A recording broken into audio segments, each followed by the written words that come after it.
वसई, विरार, नालासोपारा नकाशावर ही तिन्ही नगरं मुंबईचा भाग नसली तरी या तिन्ही शहरांची मुंबईशी जोडलेली नाळ घट्ट आहे।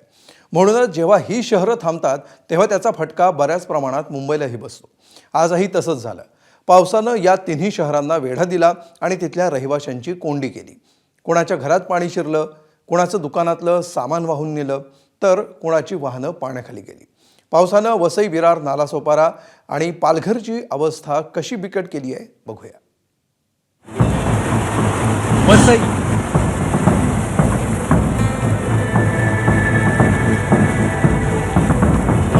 विरार,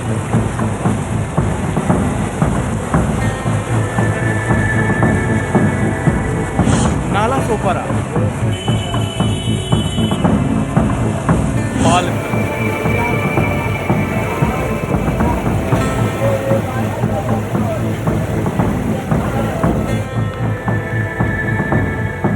मुंबईलगतच्या उपनगरांना पावसानं सोमवारी एवढं झोडपलं की त्यांना ना घराबाहेर पडता आलं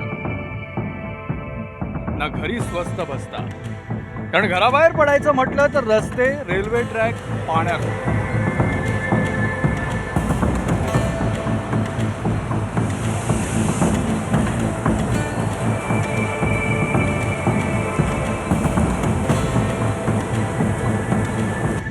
आणि घरी शांत बसायचं म्हटलं तर घरात देखील पाणी। आठवड्याच्या पहिल्याच दिवशी दांडी मारण्याची संधी पावसानं वसई विरारकरांना दिली होती। तरीही कामावर जाण्यासाठी निघालेल्यांना वसई, विरार आणि नालासोपारा रेल्वे स्टेशनवर रूळ शोधावे लागत होते।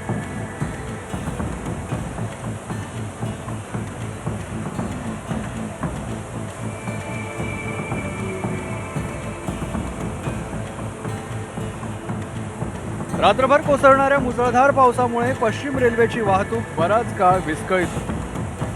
पावसानं ज्याप्रमाणे लोकल ट्रेनची वाट अडवली त्याचप्रमाणे मुंबई अहमदाबाद मार्ग देखील ठप्प करण्याचा त्याचा मनसुबा दिसत होता। मुसळधार पाऊस वसई, विरार, नालासोपारा या भागामध्ये पडतो, त्यामुळे सखल भागांमध्ये म्हणजे गावांमध्ये तर पाणी साचलेलं आहे, मात्र हायवेवर सुद्धा आता पाणी साचायला सुरुवात झालेली आहे। आणि ही दृश्य आपण बघतोय, ही सगळी वाहनं अहमदाबाद म्हणजे अगदी गुजरातहून मुंबईच्या दिशेने जात आहेत। वसई फाट्याच्या पुढचा हा सगळा परिसर आहे आणि सखल भाग असल्यामुळे पाणी साचायला सुरुवात झालेली आहे। पावसाचा जोर कायम आहे, रेड अलर्ट आहे आणि त्यामुळे संपूर्ण हा परिसर आपण बघतोय की पूर्णमय जलमय झालेला आहे। आणि दुसऱ्या बाजूला आपण बघतोय ही वाहतूक कोंडी झालेली आहे। ही सगळी वाहनं मुंबईहून सुरत, गुजरात, वसई, विरार, पालघरच्या दिशेने जात आहेत। मुसळधार पावसामुळे वसईतील अश्विन नगर परिसर पाण्याखाली गेला होता। घरात आणि दुकानात पाणी शिरल्यानं रहिवाशांचं मोठं नुकसान झालंय।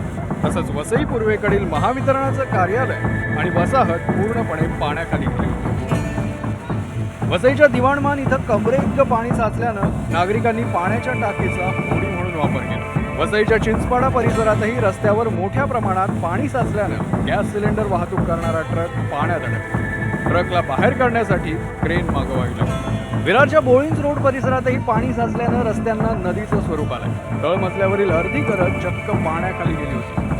वसईला झोडपणाऱ्या पावसानं नालासोपाऱ्याला कसं सोडलं असतं? तर मी नालासोपारा स्टेशन परिसरात आहे आणि आपण बघतोय कशा प्रकारे या मुसळधार पावसानं पूर्णपणे पाणी या सगळ्या मार्गावर भरलेलं आहे। मुंबई अहमदाबाद एक्सप्रेस हायवेहून डाव्या साईडला आपण नालासोपारा गावाकडे जातो आणि त्यावेळी जो मार्ग आपण बघतोय पूर्णपणे पाण्याखाली गेलेला आहे। त्यामुळे टू व्हीलर असतील, फोर व्हीलर असतील, ही वाहनं सुद्धा आतमध्ये जाऊ शकत नाही। दोन्ही मार्ग पूर्णपणे पाण्याखाली गेलेले आहेत।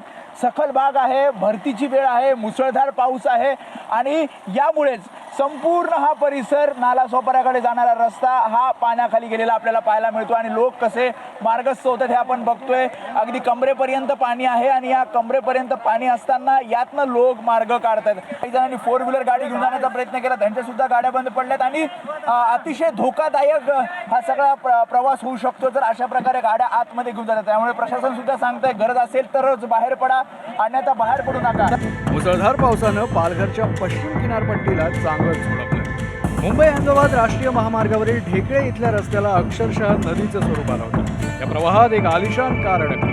अखेर क्रेनच्या सहाय्यानं कार पुलाच्या पाण्यातून बाहेर काढण्यात यश आलं. पालघर जिल्ह्यात मुसळधार पावसाने अक्षरशः थैमान घातलेला आहे. अगदी काल रात्रीपासून सुरू झालेला पाऊस आता मोठ्या प्रमाणात जोर धरू लागला आहे. एकूणच पाहायला गेलं त्याचा परिणाम म्हणून जिल्ह्यातील नदी नाले आहेत ते मोठ्या प्रमाणात ओसंडून व्हायला लागलेले आहेत. तर काही नद्यांनी धोक्याची पातळी ओलांडलेली आहे. मी सध्या तानसा नदीच्या किनारे आहे. आपण समोर बघू शकतो की तानसा नदी आता दुथडी भरून व्हायला लागलेली आहे. अगदी त्या नदीने धोक्याची पातळी ओलांडलेली आहे. आजूबाजूच्या गावांमध्ये सुद्धा पाणी शिरल्याची माहिती इथे मिळालेली आहे. आपण बघाल तर अगदी तानसा नदी आणि त्याचा आजूबाजूचा परिसर हा एकरूप झालेला आपल्याला पाहायला मिळतो. एकूणच पाहायला गेलं तर हा मुसळधार पाऊस जो सुरू आहे त्यामुळे नदी नाल्या जे आहे ते ओसंडून वाहत आहेत आणि ते गावांमध्ये पाणी शिरल्यामुळे काही घरांमध्ये सुद्धा पाणी गेलेलं आहे. वसई, विरार, नालासोपारा मुंबई लगतची ही शहरं वसवताना नियोजन नावाची गोष्ट बासनात गुंडाळण्यात आली आहे. प्रशासनाला न जुमानता ज्यानं वाटेल तिथे आणि वाटेल तसं शहर बकाल केलं आणि प्रत्येक पावसाळ्यात त्याची शिक्षा या शहरांना भोगावी लागते. नालासोपाऱ्याहून वेदांत नेत, पालघरमधून संतोष पाटीलसह प्रभाकर कुडाकर, ABP माझा, वसई विरार.